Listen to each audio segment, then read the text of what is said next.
मी माझी कविता सादर करते. खरं तर नाव नसलेल्या यादी म्हणजे माझं नाव नाही आहे, पण तरीही मला सरांनी संधी दिली याबद्दल सर्वप्रथम त्यांचे आभार.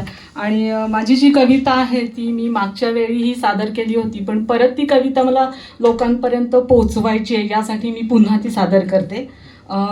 नुकताच पाऊस होऊन गेलेला आहे आणि त्या पावसामध्ये खूप जीवितहानी वित्तहानी तर झालेलीच आहे, पण एका लहान मुलाची काय परिस्थिती झाली आहे, त्याची आई जेव्हा पावसामध्ये वाहून गेली, तर त्याबद्दलची थोडीशी ही कविता आहे. मला वाटतं मागच्या वेळेसही काही जणांनी कविता ऐकली आहे, पण परत एकदा मी ऐकवते. कवितेचं नाव आहे त्याची होडी त्याची होडी. एक लहान भर पावसात बसलेला, शर्ट होता मळकटलेला, पाठीवर दप्तर जरा उदासच झालेला. एक लहान भर पावसात बसलेला, शर्ट होता मळकटलेला, पाठीवर दप्तर जरा उदासच झालेला.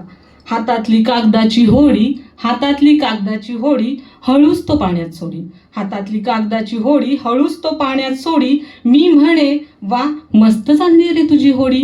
मी म्हणे वा मस्त चालली रे तुझी होडी. रडवेल्या चेहऱ्याने तो म्हणाला, बापूस सांगतो पावसानं नेली माझी माय. बापूस सांगतो पावसानं नेली माझी माय.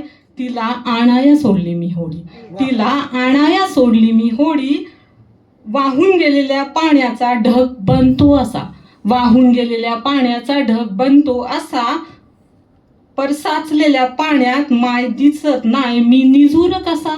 परसाचलेल्या पाण्यात माय दिसत नाही मी निजूर कसा. माझी माय मला देर पावसा. माझी माय मला देर पावसा. पावसानं का बरं नेली असेल माझ्या मायला.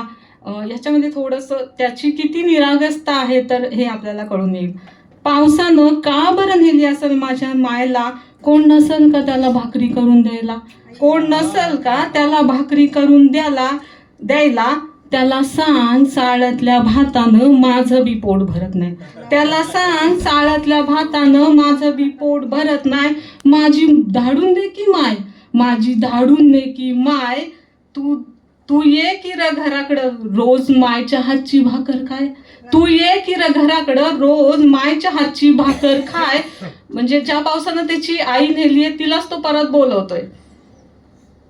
मन झालं सुन्न अश्रू गेले पावसात विरून. मन झालं सुन्न अश्रू गेले पावसात विरून. होडीची आस धरून माय येईल म्हणून तो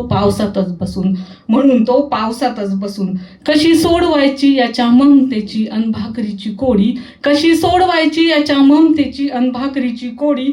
मी पाहत राहिले त्याची दूरवर जाणारी त्याची होडी. धन्यवाद. सरांनी जी संधी दिली त्याच्याबद्दल धन्यवाद. सगळ्या कविता एकदम छान दर्जेदार होत्या.